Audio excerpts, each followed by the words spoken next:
Even pregnant, she worked hard, but she had no idea that fate had a miracle in store for her. Jolene Miller was hauling another sack of sweet potatoes on her back when she felt a sharp stab in her belly.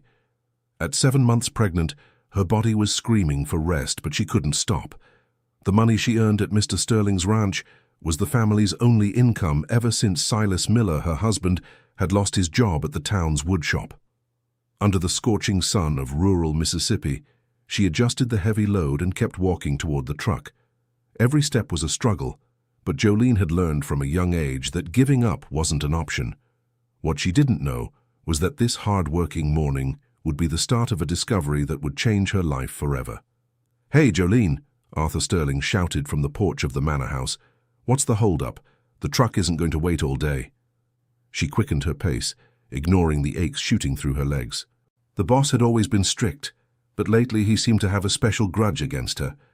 Maybe it was because he knew she desperately needed the job. "Sorry, Mr. Sterling," she replied, out of breath. "I'm almost done." "You'd better be. A pregnant woman is trouble enough. If you can't keep up, there are plenty of others wanting your spot." The rancher's words cut deep into Jolene's heart. She knew he was right about there being other people needing the work, but she also knew none of them worked as hard as she did. Even pregnant, she could haul almost as much as the men. When she finally finished loading the truck, Jolene sat in the shade of a pecan tree to rest for a few minutes. It was there she usually ate her lunch alone while the other workers gathered near the shed. She always preferred to keep to herself, avoiding the gossip and mean comments. Silas showed up on a bicycle, sweaty and with a dejected look. He had left early to look for work in the neighboring town, but from his eyes Jolene could tell the search had been in vain once again. "How did it go, honey?" she asked, trying to hide the anxiety in her voice. "Nothing, Joe.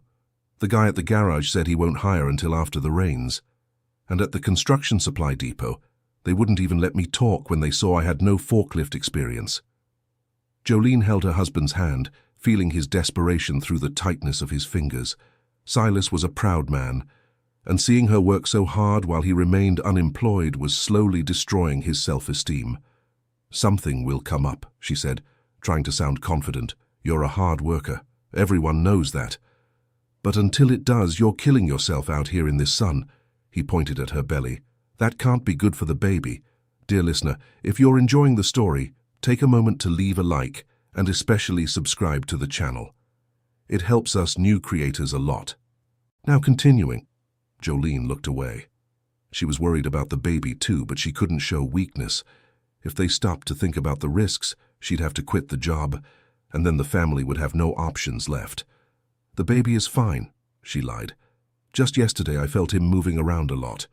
In truth, the baby had been moving less the last few days, and she had noticed some strange spots on her underwear that morning, but she decided not to tell her husband, so as not to worry him further.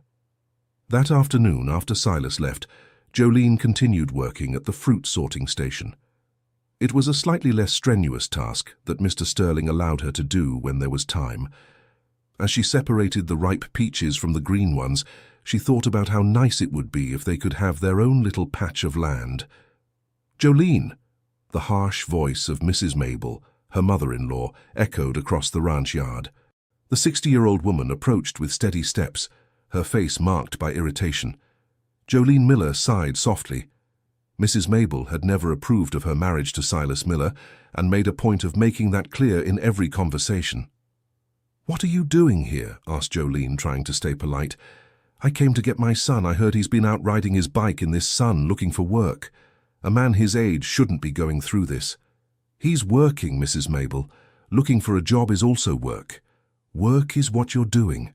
Her mother-in-law gestured toward the baskets of fruit. Heavy, dirty, poorly paid. Something a pregnant woman shouldn't be doing. Jolene felt her blood boil. Mrs. Mabel always found a way to make her feel guilty, no matter what she did. "If you have a better solution, I'm open to suggestions." "I do. You two could come live with me. I have plenty of space, and Silas could help me around the house, at least until the baby is born, and you get yourselves properly sorted out." The offer wasn't new. Mrs. Mabel had suggested it several times before, but always with a tone that made it clear she considered Jolene a burden. The thought of having to endure daily criticism from her mother-in-law, especially while pregnant, was unbearable. "Thank you, but we're fine as is." "Fine?"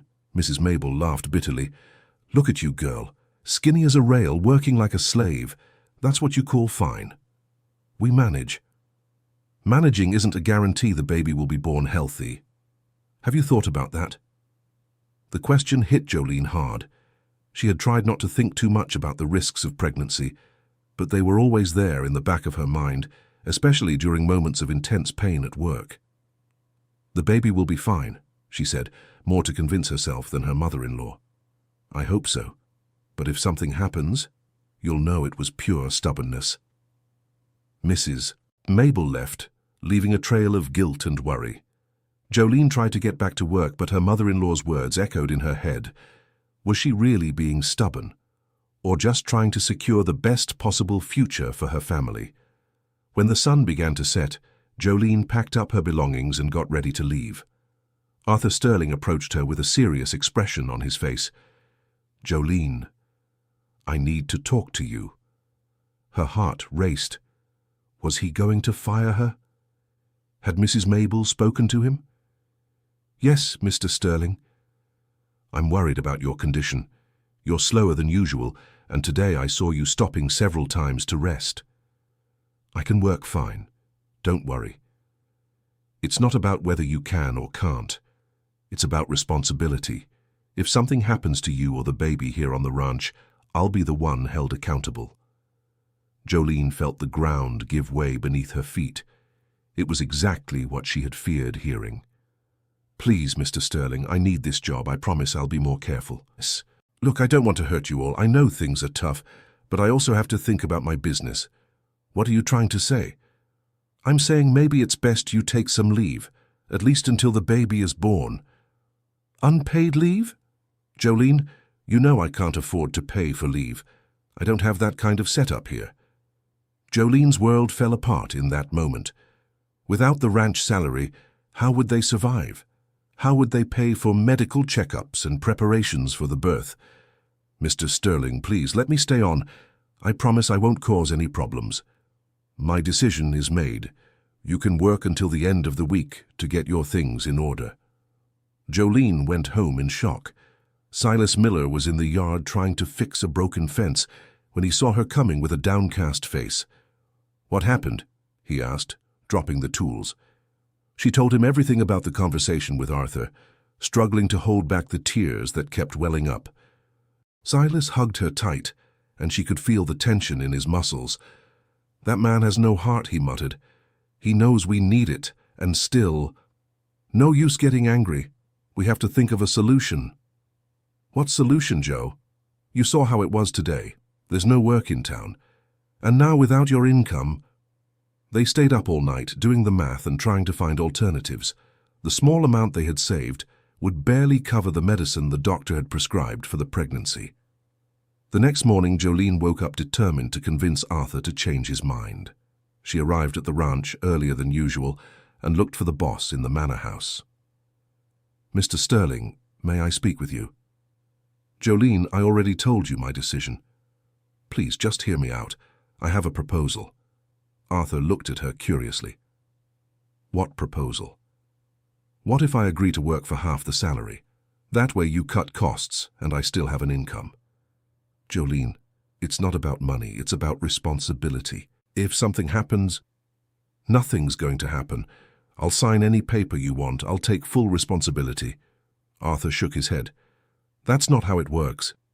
If you get sick here, I'll be the one who has to take you to the hospital. I'll be the one who has to explain to your family.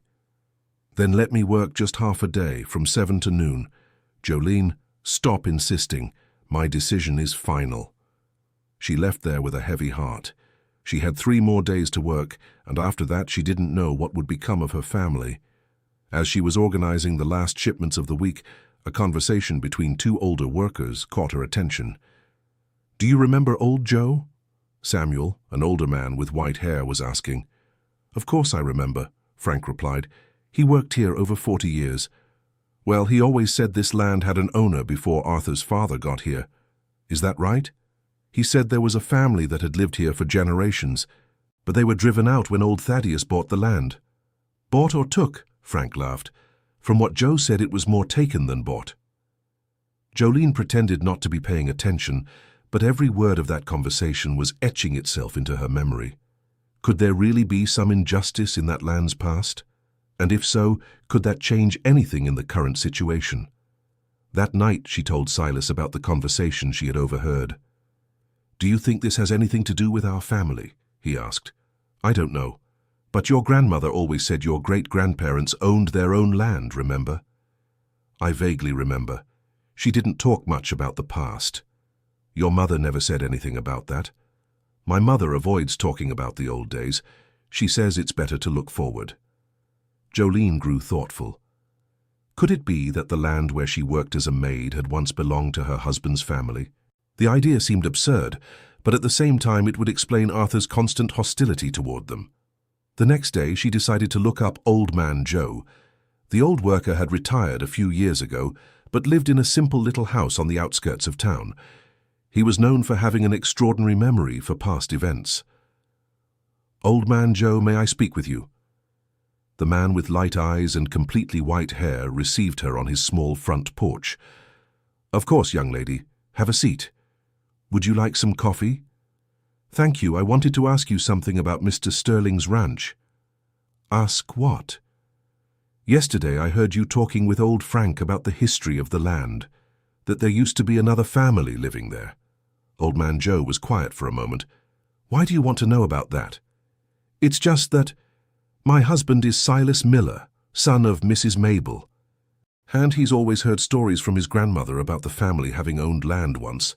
Silas," Old Man Joe repeated the name, thoughtful, "son of Mabel, who was the daughter of Gladys." "That's right." The old man's face lit up with an expression of surprise and also sadness. "Girl, you have no idea what you're asking." "What do you mean?" "Sit down properly, and I'll tell you a story that a lot of folks have tried to forget." Jolene Miller settled better into the plastic chair, her heart pounding fast. "More than 60 years ago, all this land that today is Arthur Sterling's ranch, St. Joseph's Ranch, belonged to your husband's great-grandfather. His name was Elias Miller, a hard-working man who had managed to put together a good property with cattle and crops." "Really?" "Really. And the whole family lived well there. Elias had 3 children, and one of them was your Silas's grandfather. But what happened? What happened was that a stranger named Thaddeus Sterling showed up here, Arthur's father, a clever man who could read and write at a time when few people could. He got close to Elias, offering to help him with the land papers." Old Man Joe paused as if it hurt to continue the story. "Elias was illiterate, like most folks back then. When Thaddeus offered to help him legalize the property, it seemed like a blessing. And then that was the problem. Thaddeus had Elias sign a bunch of papers saying it was to protect the land, but really, he was transferring the property to his own name. Is that possible? In the old days, it was easier to pull tricks like that. There wasn't any oversight like there is today. By the time Elias found out what had happened, it was too late. The land was in Thaddeus's name, and he had no way to prove he'd been cheated." Jolene felt the blood boil in her veins. If this story were true, it meant that she and her husband were the real owners of the land where she worked as a maid. What happened to Elias's family? They were kicked out. Thaddeus gave them a week to leave. Elias even tried to get help in town, but back then, whoever had schooling and money always had the advantage over the poor working man. And where did they end up? They scattered. Some went to the city, others to relatives' farms. The family fell apart. Elias never recovered from the loss. He died of a broken heart a few years later. "Are you sure it's the same family?" "Girl, I worked with your husband's father when he was young. He was just like Elias, the way he walked, the way he talked. And Gladys, Silas's grandmother, told me this story herself many times." "Why didn't she ever do anything to get the land back?" "Because she was a simple woman, no education, no money, and over time, the injustice got forgotten. People figured it was better not to stir up things from the past." Jolene left Old Man Joe's house with her head spinning. Was there really a chance her family could get back what was rightfully theirs? Or was it just an old story that wouldn't lead anywhere? When she got home, she found Silas fixing the kitchen roof. One of the shingles had broken in the rain the week before, and they didn't have the money to hire someone to make the repair. "Honey, I need to tell you something," she said, still out of breath from the walk. "Talk to me," he answered, without stopping his work. "I talked to Old Man Joe today. He told me the whole story about Arthur Sterling's land." Silas stopped what he was doing and climbed down from the makeshift ladder. "What story?" Jolene Miller repeated everything she had heard, watching her husband's expression shift gradually from curiosity to disbelief, and then to a mixture of anger and hope. "Are you sure he was talking about our family?" "He met your father and your grandmother. He said that Grandma Mabel told him that story plenty of times." "But then," Silas Miller tried to process the information, "if that's true, the ranch where you work was your family's, and it could still be ours." They spent the rest of the afternoon talking about the possibilities. If the story were true, and if they could prove what had happened, maybe there was a chance for justice. But how to prove something that happened over 60 years ago? "I think we should talk to my mother," Silas said finally. "Didn't you say she doesn't like to talk about the past?" "She doesn't, but if it's about getting back what's rightfully ours, she'll have to talk." The next day they went to Mrs. Mabel's house. The woman greeted them with her usual expression of disapproval, especially when she saw Jolene. "What a surprise. You two here on a weekday." "Mom, we need to talk about the family," Silas said directly. "What family?"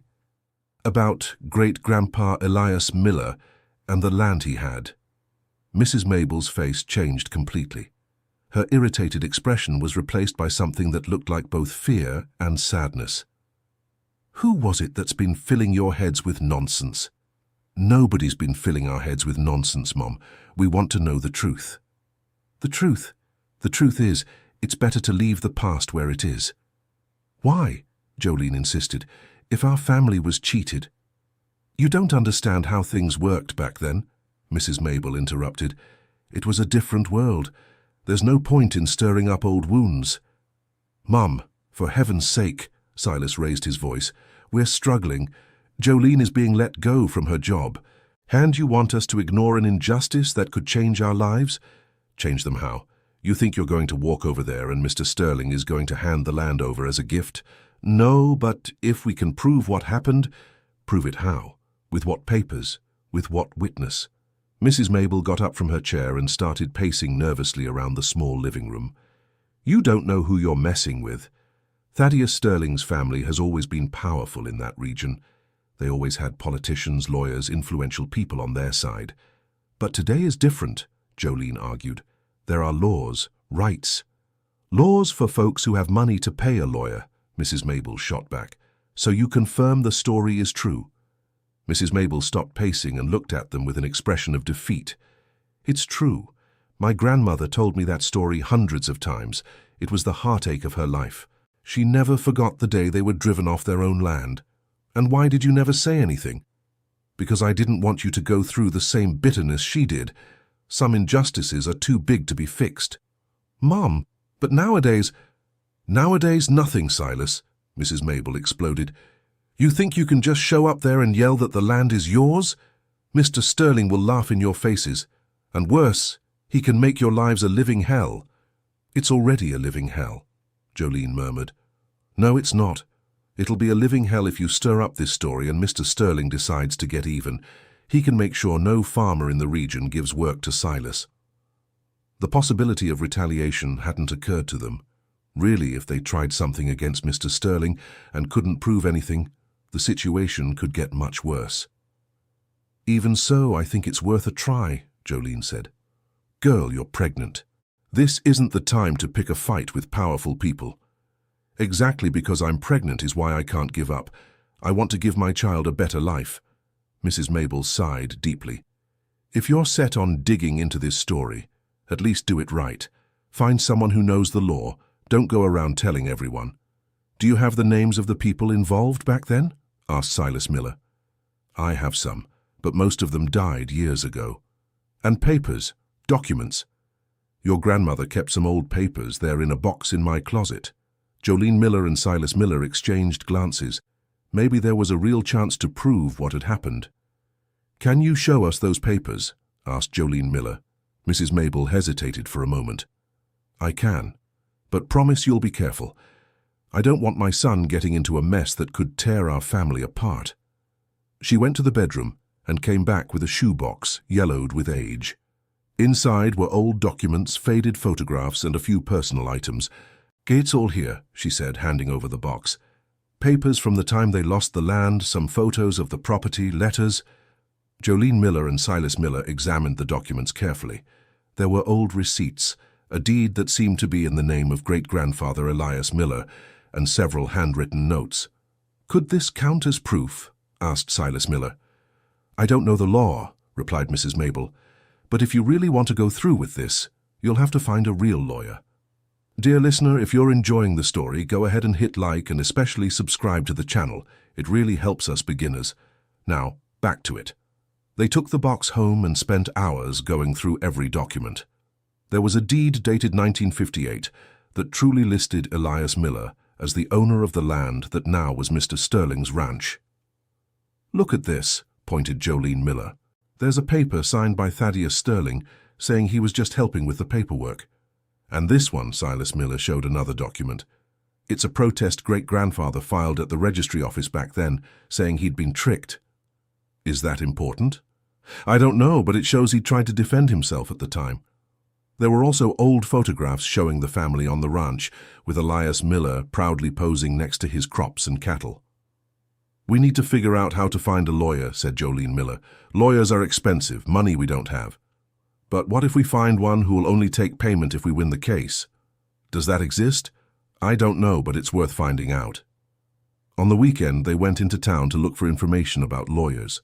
In the central square, they found a poster advertising a free legal aid program that ran once a month at the county courthouse.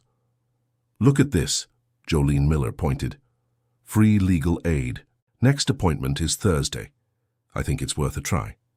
On Thursday, they arrived early at the county courthouse. There was a line of people waiting for help, each with their own problems and documents. When their turn came, they were assisted by a young lawyer named Claire, who seemed only a few years older than Jolene Miller. She listened attentively as they told the whole story and showed the documents. This is very interesting, she said, examining the papers. You have elements here that could support a historical reparation lawsuit. Historical reparation? Asked Silas Miller. It's when you try to correct an injustice from the past. Of course, it's not simple, but these documents are a good start. Do you think we have a chance of winning? Look, I'll be honest with you, it won't be easy. A lot of time has passed, and the family currently in possession of the land will defend themselves. But you have the right to try. And how much would it cost? For you, nothing. I take on some pro bono cases, especially when they involve historical injustices. If you're willing, I can look into the case more carefully. Jolene Miller felt her heart race. Finally, a real hope for change. Of course we are, she said quickly. Great, but I need to make it clear that it might take a while. These processes aren't quick, and the other side will do everything to make it difficult. We understand. Another thing, you'll have to keep this quiet. If the current owner finds out before the time, he might try to destroy evidence or intimidate witnesses. We've thought about that, said Silas Miller. Then let's get started. I'll need copies of all these documents and more information about the history. It would also be good if you could find other people who knew the family back then. They left the county courthouse with a sense of hope they hadn't felt in months. Finally, they had someone competent on their side, someone who took their cause seriously. Do you think it can work? Asked Silas Miller on the way home. I don't know, but at least now we have a chance. In the following weeks, Claire worked intensely on the case. She visited old registries, talked to elderly people in the region who knew the families involved, and researched the applicable legislation. Meanwhile, Jolene Miller was entering her 8th month of pregnancy, and her situation was getting harder and harder. Without the work at the ranch, they depended only on the odd jobs Silas Miller could get from time to time. How are things around here? Asked Mrs. Mabel during a visit. Difficult, admitted Jolene, but the lawyer is confident. And if it doesn't work out, then we'll think of something else. Jolene, you're too skinny. That can't be good for the baby. It was true. With the reduced food and constant worry, Jolene had lost weight instead of gaining. She tried to hide it, but she was getting weaker and weaker. "I'm fine." "No, you're not. You need to take care of yourself." That night, Jolene had strong contractions that woke her up scared. They were still too irregular to be labor, but intense enough to worry. "Silas," she called, shaking her husband. "What is it?" "I'm feeling some strange pains. They spent the rest of the night awake, timing the contractions. In the morning, they decided to go to the health clinic." "It's normal at the end of pregnancy," the nurse explained. "But you need to eat better and rest more. The baby is smaller than it should be for this gestational age." "Smaller how?" "It seems to have restricted growth. It could be due to maternal malnutrition or excessive physical effort." Jolene felt guilty. All the heavy work of the last months had really affected the baby. "What do I need to do?" "Rest and proper nutrition, and more frequent medical checkups." "And if I can't rest?" "Then there are risks for you and the baby. Premature birth, low weight, respiratory problems." When they left the clinic, Jolene was in a state of panic. How could she rest if they didn't even have money to eat properly? "We'll figure something out," said Silas, trying to calm her. "How?" "I don't know yet, but we will." That week, Claire called with news. "I managed to find more documents at the Montgomery Registry Office," she said excitedly. "And I also located an 80-year-old man who worked at the ranch at the time of the eviction." "Will he agree to testify?" "He will. Actually, he's been waiting for this opportunity for decades." "And the documents?" "They are very important. They prove there were irregularities in the property transfer process. I already have enough elements to file the lawsuit." "When?" "Next week. But I need to warn you that from the moment we file the lawsuit, the story will become public. Mr. Sterling will know what's happening." "We're prepared," said Silas. "I hope so." "Because his reaction might be very strong." Jolene Miller wasn't wrong. The following Monday, when the lawsuit was filed, Arthur Sterling found out about the case before they even got home. The phone rang late in the afternoon. It was him, and his voice was bursting with anger. "Silas Miller, I want you and your wife at my ranch right now." "Mr. Sterling, now." They had no choice but to answer the call. When they arrived at the ranch, Arthur Sterling was waiting with an expression of fury they had never seen. "So this is how you thank me?" he shouted. "I give her work when no one else would, and you sue me?" "Mr. Sterling, it's nothing personal." "Nothing personal?" He laughed bitterly. "You're trying to steal my family's land." "We're not trying to steal anything," said Jolene Miller, trembling. "We just want justice." "Justice? For something that happened 60 years ago? What witnesses do you have? What proof?" "We have documents."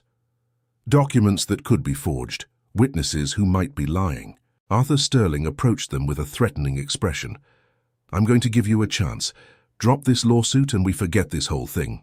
I'll even consider giving Silas work here on the ranch." "And if we don't drop it?" asked Silas Miller. "Then you'll find out what it's like to be enemies of the most influential family in the region." The threat was clear. They left there with their hearts racing, but determined not to back down. "Let's talk to Claire," said Jolene Miller. "Everything will be fine." Silas Miller tried to convince her, but his voice betrayed his worry. When they told Claire about Arthur Sterling's threat, she didn't seem surprised. "That's to be expected. He'll try everything to intimidate you. And if he follows through on his threats, that's why it's important to act fast. The more evidence we can gather, the stronger our case becomes." "What kind of evidence?"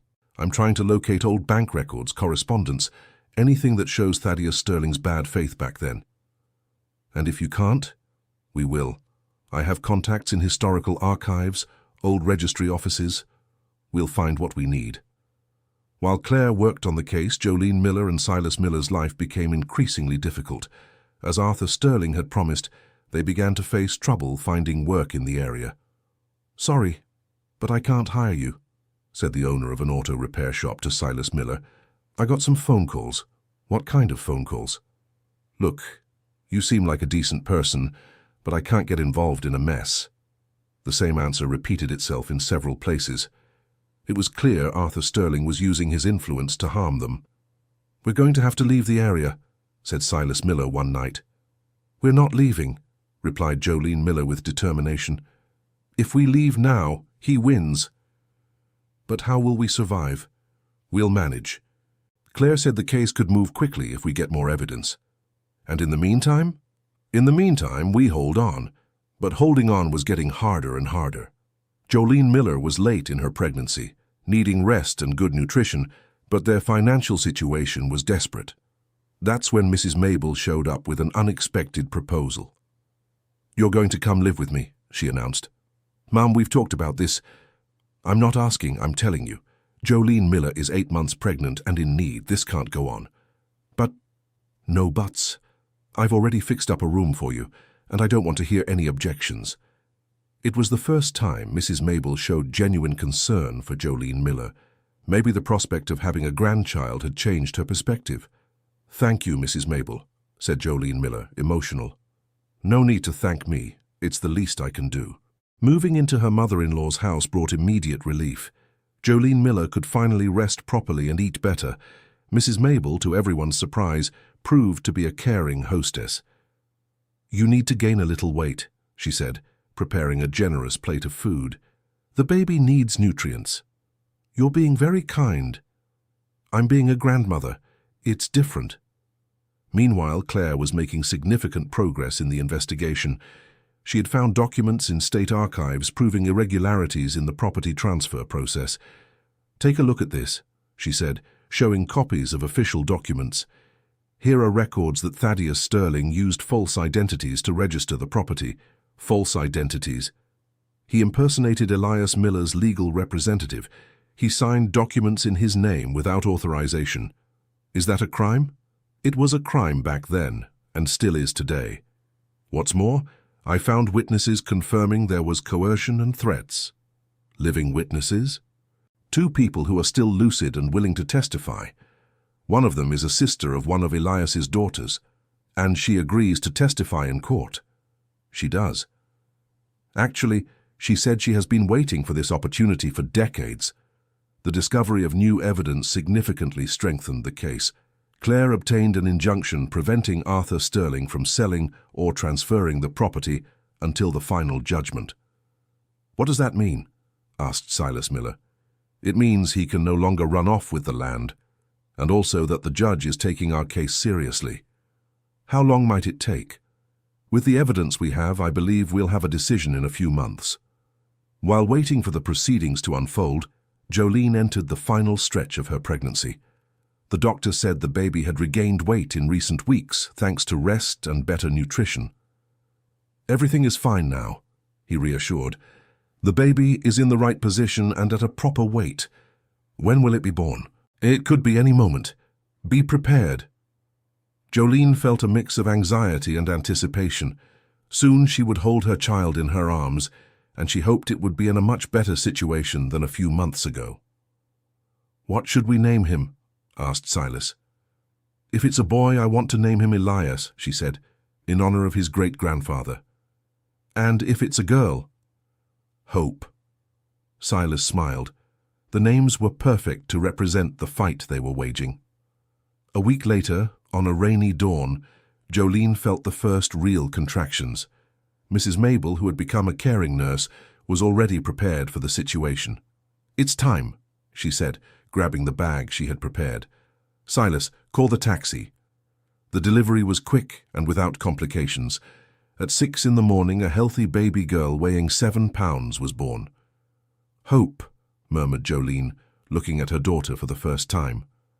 "She's beautiful," said Silas, tears in his eyes. Mrs. Mabel was radiant. Being a grandmother had awakened a maternal side in her that had seemed dormant for years. 2 weeks after Hope's birth, Claire showed up with important news. "The judge has scheduled the hearing for next week," she announced. "And what are our chances?" "Very good. The evidence is solid, and the witnesses are credible. Besides, I managed to prove that Arthur Sterling's family knew about the irregularity from the start." "How so?" "I found letters from Thaddeus Sterling himself, where he admits to using questionable methods to acquire the land." "He confessed in writing?" "In a letter to a partner, he says he took care of Elias Miller's problem once and for all, and that no one could ever prove anything. And does Arthur know about these letters? Not yet. They'll be our surprise at the hearing. Dear listener, if you're enjoying the story, go ahead and leave a like, and most importantly, subscribe to the channel. It really helps us out as we're just starting. Now back to it. On the day of the hearing, the courtroom was packed. The story had spread throughout the region, and many people came to watch the trial. Arthur Sterling arrived flanked by two expensive lawyers, clearly confident about victory. Your Honor, Claire began, today we will prove that more than 60 years ago, an entire family was the victim of a fraud that was never corrected. She presented all the documents, called the witnesses, and finally showed the letters where Thaddeus Sterling confessed to using illegal methods. Arthur Sterling's lawyer tried to discredit the evidence, arguing that it was too old and could have been forged. But when Claire presented the technical reports proving the document's authenticity, his arguments lost their force. Your Honor, the defense attorney said in his last plea, even if there were irregularities in the past, my client and his family have owned the property for over 60 years. There's the statute of limitations, there's adverse possession. There's no statute of limitations when it comes to fraud, Claire retorted, and there's no adverse possession when the original possession was obtained in bad faith. The judge heard all the arguments and said he would give his decision in 1 week. Those were the longest 7 days of Jolene Miller and Silas Miller's lives. Finally, the day of the verdict arrived. The courtroom was even fuller than at the previous hearing. After carefully analyzing all the evidence, the judge began, this court has reached the conclusion that there was indeed fraud in the transfer of the property known as St. Joseph's Ranch. Jolene Miller felt her heart race. The evidence presented by the plaintiff is convincing and clearly shows that Mr. Thaddeus Sterling used illegal methods to gain possession of the land that rightfully belonged to Elias Miller's family. Arthur Sterling was pale, clearly not expecting this decision. Therefore, the judge continued, I order that the property be returned to the legitimate heirs with compensation for the years of improper use. The decision was met with applause from the audience. Jolene and Silas hugged each other, unable to believe what they were hearing. Furthermore, the judge added, I order that an investigation be opened to determine whether there was omission or complicity by other authorities at the time of the events. It was more than they had ever dreamed. Not only would they get the land back, but they would also receive compensation for the years of loss. Arthur Sterling tried to appeal, but the higher courts upheld the decision. Within 3 months, Jolene and Silas were officially the owners of St. Joseph's Ranch. I can't believe it, Jolene said, holding the property deed. It's ours, Silas murmured. It really is ours. The first thing they did was seek out all the former ranch employees and offer them work with decent conditions. Many had been fired by Arthur Sterling during the legal dispute. Mr. Samuel, old Frank, Jolene said, we want you to come back and work here, but now as partners, not as employees. Partners? Samuel asked, confused. We're going to turn this into a cooperative. Everyone who works here will get a share of the profits. The idea was revolutionary for the region. Within a few months, St. Joseph's Ranch became a model of cooperative farming, where the workers were also owners. How did you come up with that idea? Asked a journalist who came to report on the transformation. Simple, Jolene replied, holding hope in her arms. We know what it's like to be exploited. We don't want anyone to go through what we went through. The story of the land recovery spread throughout the whole state. Other families who had suffered similar injustices sought out Claire to try to recover their properties. You've set an important precedent, the lawyer said. You've shown that it's never too late to right a wrong. 2 years later, St. Joseph's Ranch was one of the most prosperous in the region. Jolene Miller had specialized in organic farming, and her products were sold all across rural Mississippi. Do you regret anything? Silas Miller asked one afternoon, as they watched Hope Miller playing in the yard of the manor house. Nothing, she replied. Every hardship brought us here. And Arthur Sterling? He found work in a neighboring town. I hear he's doing well. You don't hold a grudge against him? No. He was raised to believe that land belonged to his family. It wasn't his fault. It was the system that allowed the original injustice. Mrs. Mabel, who had moved into a house built especially for her on the property, approached them carrying Hope. "You know I'm proud to have been wrong about you," she said to Jolene. "How so?" "I thought you were too stubborn and proud. But really you have the determination needed to change things. Thank you, Mrs. Mabel. Don't call me Mrs. anymore, call me Grandma." That night, while Jolene nursed Hope, she thought about the entire journey that had brought them there. Months ago, she had been carrying heavy sacks under the scorching sun, pregnant and desperate. Today, she owned the same land where she had worked as a hired hand. "What are you thinking about?" Silas asked. "I'm thinking that sometimes fate plans much more for us than we can imagine. Do you think our daughter will understand how important all this is?" "She will. And she'll grow up knowing that fighting for our rights isn't just possible. It's necessary." 5 years passed. Hope ran through the fields that now belonged to her family, a happy and healthy child. The cooperative had grown and now included over 50 families. Jolene had been invited to give lectures on cooperative farming at universities all over the country. Her story became an example of how justice, even if late, can transform not just one life but an entire community. "Mom," Hope said one afternoon, after playing near the old shed where Jolene used to work, "why is that place special?" "Because that's where Mommy learned that we should never give up on our dreams, even when everything seems impossible." "And what did you dream of?"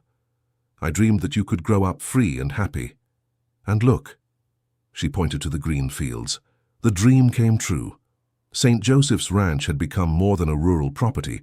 It was a symbol that justice, even when it takes decades to arrive, can transform not only individual lives, but the destiny of entire communities." Jolene looked out at the horizon, where the sun was setting over the land that was now hers.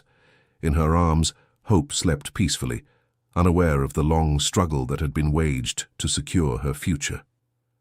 "Thank you," she whispered, not sure who she was thanking.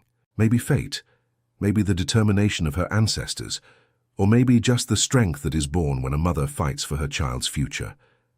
That night, for the first time in years, Jolene fell asleep with the absolute certainty that she had made the right choices. Even in the hardest moments, when she had carried too much weight while pregnant, when they had gone hungry, when they had faced threats, she had never given up. And now, looking at the result of all that struggle, she understood that every tear shed, every pain endured, every obstacle overcome had been necessary to get here. The land that her ancestors had lost to an injustice was back in the family. And more importantly, it was being used to create a better world where no one would have to go through the suffering they had endured. The miracle that fate had in store for Jolene Miller was not just the recovery of the land. It was the transformation of a historical injustice into a force for building a fairer future for all. Years later, when Hope Miller became an agronomist and took over part of the cooperative's management, she asked her mother what the secret had been to never giving up. "The secret," Jolene replied, "was understanding that I wasn't fighting just for myself. I was fighting for you, for your future, and for the future of all the people who would come after us. And if you had lost, even if we had lost, the fight would have been worth it. Because it's by fighting that we discover what we're capable of. It's by facing difficulties that we grow. Were you never afraid?" "I was very afraid. But I learned that courage isn't not having fear. Courage is having fear and moving forward anyway." Jolene Miller's story spread far beyond the borders of rural Mississippi. Her cooperative became a model for other rural communities, and her determination to fight for her family's rights inspired thousands of other people not to give up on their own battles. Today, when visitors arrive at St. Joseph's Ranch, they are always greeted by a sign at the entrance that reads, "Here honest work and justice triumphed over exploitation and injustice, dedicated to all who never stop fighting for their rights." And below, in smaller but no less important lettering, "In memory of Elias Miller and all who came before us, and in hope for those who will come after." End of story. Now tell us, what did you think of Jolene Miller's story? Leave your comment with sincere words about this journey of struggle and overcoming. Subscribe to the channel for more emotional stories.